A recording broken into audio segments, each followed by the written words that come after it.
而家咧就係呢個鯉魚門廣場，咁咧知道有一處地方咧係影維多利亞港拍 time lapse 咧係會幾靚嘅，所以咧今日咧就趁住而家差唔多5點鐘嘅時候咧就落嚟影下 time lapse，就係喺大本營嘅頂層啦。而家咧我哋行上去啦，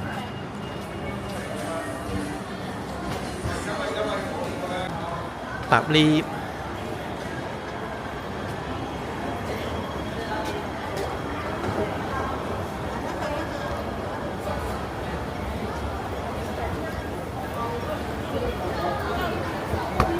搭到去最頂，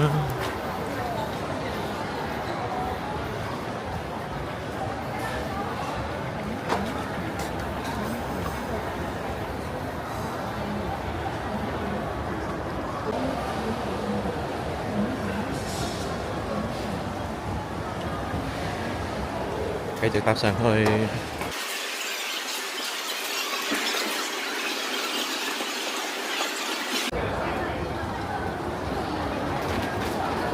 跟住咧就再搭上去3樓空中花園喎，Roof Garden 嗰度喎。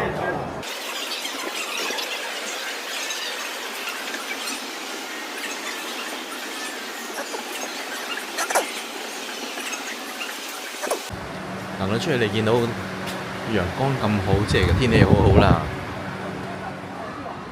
咁就向左，你會見到啦，好多人都喺呢度咧，係睇日落啦，個天好好啊！前面呢就係拍 time lapse 嘅位置啦，咁我哋就需要接駁返手機嘅 Apps 嚟呢係操作嘅。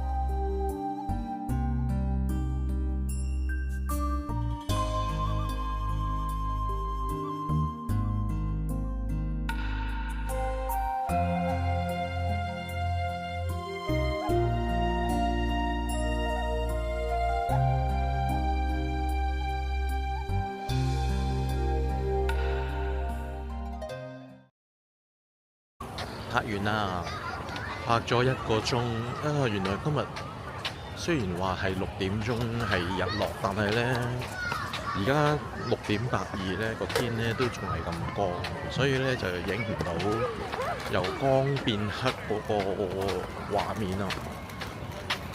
失敗。